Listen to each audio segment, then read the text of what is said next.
Well, hello there, you beautiful, beautiful, amazing, wonderful people. I hope you are all well on this stupendous, stupendous Saturday. You're looking absolutely amazing, by the way. And this is video 2 of 2. Did you see the first one? If not, go check it out. But in this video, this is more of a spitballing video, right? Because a few people had reached out to me and they had asked whether I just believed that Jay Slater had walked off into the ravine. Obviously, they don't pay a massive amount of attention to my videos, but it was off the back end of the one that I did yesterday. Sort of saying, look, just because Jay Slater carries a bag, you can't say that he is a dealer. You know, you can't say that he's out there selling stuff and use this man bag as a, as evidence of that.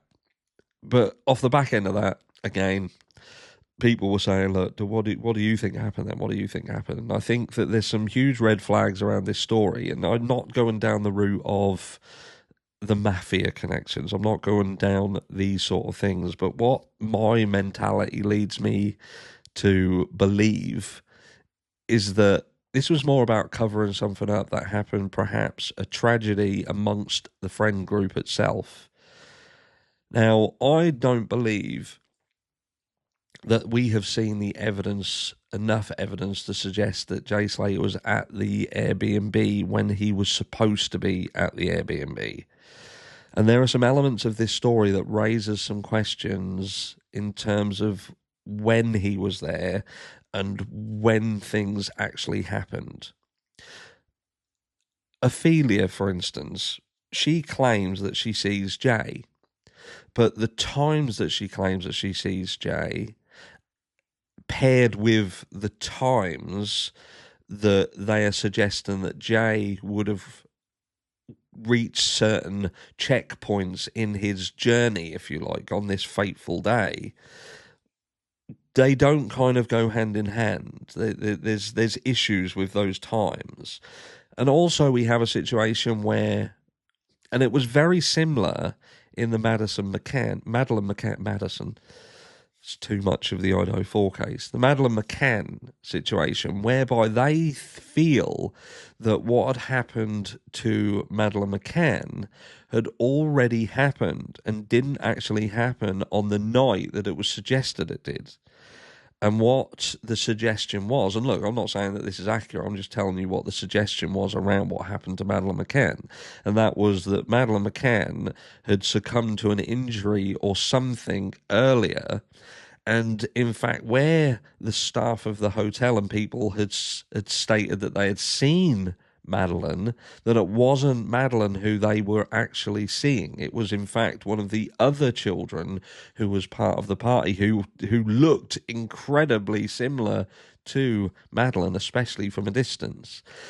And I think about this in the Jay Slater case because, look, this is very, very similar. Also, you know, it's got a different outcome, but you have a scenario in the Madeleine McCann case where you've got people who are abroad, they're overseas, a family in this case, but something happens to one of the children, they go missing and never seen again. And you've got the parents all drinking and stuff together, and then something happens. Something happens and it all goes nuts. And that's what's happened in the Jay Slater case. What you're seeing is you're seeing a situation where Jay Slater apparently attends this rave, but even the videos that we've seen, why are there so many fucking videos showing Jay at this place on this specific night? Do we know that it's on that night? Where are these videos coming from? What is the purpose of them? Every single thing that you've seen happen is almost like it's trying to support a story, you know, and people doing things to make it look like they've done things. Like Lucy, I've said about this before, going to the police when she didn't really have to go to the police. She could have just gone. They as a group could have themselves gone looking for Jay. They could have gone down the road and shouted for Jay. They could have done more themselves, but they done things that would have evidence of being done, that they could turn around and have evidence of that. And they done it, in my opinion, too early. like the GoFundMe being set up. What was the purpose of the GoFundMe set up so early? It's all about timing, and when somebody sets up a GoFundMe for 30,000, because let's remember it was Rachel who set up the original GoFundMe very, very quickly, and they had to then pull it down, and then another one was set up. It was almost like, you can't put it up now, it's too early. You got to wait and make it look, do you know what I mean? And Ophelia stating that she saw Jay there, and the way that she's acted rather cagely around this, I wonder whether she did truly actually see Jay at all, and in fact, was it Brad that she saw?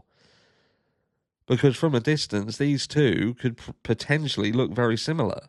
And where we've seen, you know, Brad wearing these shoes, these Nike trainers, and they do look like the same trainers that appeared in the blanket video.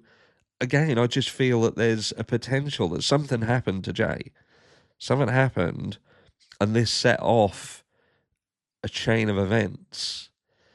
Now, did Jay take something and end up going for a walk in the woods, in the woods, Blair Witch, in this vast sort of open area, and this was a correct story in what happened, but the circumstances around it were very, very different?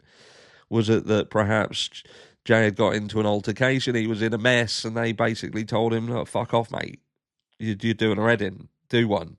And he's gone off walking at night in this place. It never made sense to me why Jay Slater would fall down this ravine in broad daylight, not when you can see everything. Look at all the people who've been out there. Look at all of the people who walk around this area. So many people who are walking around there. This is a place where people go and hike all the time. Now, I can't find another case where someone has just fucking shit-carted down a ravine. So if Jay Slater was completely compos mentis and it was daylight, why did he walk and fall? It doesn't make sense. But it would make sense if you add certain elements to it. If he was scared and he was running and he was trying to get away from someone, or it was nighttime. And what happened to Jay didn't happen when they said it happened, and the story is a different version of events. Like Kasim turning around and saying he came alive, he left alive. That could be true, or that could be an absolute opposite to what happened. He came here not alive and he left there not alive. Do you know what I mean? It's this. I don't know what happened. You don't know what happened. And perhaps none of us will ever know what happened. But do I believe the story in answer to the questions? No, I don't believe the story. I don't believe the story whatsoever. And I believe that there is enough to question things. I believe that there is some weird things around this case. There is some things that don't make sense. The blanket picture that isn't a selfie. It's more of a point of view, but a point of view that makes absolutely no sense. Why would you take a picture of the floor when the view from where you're standing is vast and you could have took a shot from out over that valley, perhaps seeing the lights over the valley? It was almost like it was a picture that was done specifically to prove something. But Jay wouldn't have had to have proved anything at that point, but someone trying to give the impression of something, they absolutely would have. And that photograph to me is key here, because that is indicative of someone who is trying to prove that someone is somewhere. And I don't think we've seen any proof. Again, I don't even think Ophelia has 100% proved that she's seen Brad. And why did Brad disappear? Why did it take a week for him to even come out? Is it because he felt bad and it took him a few days to get over what had happened and what he had been part of? Or was it because he wanted somebody to forget and not be able to turn around and say, no, actually, it's him. That's the lad that I saw, not the other one. The memory fades over time, doesn't it? Anyway, let me know what you think down below, and I'll catch you all in the next one.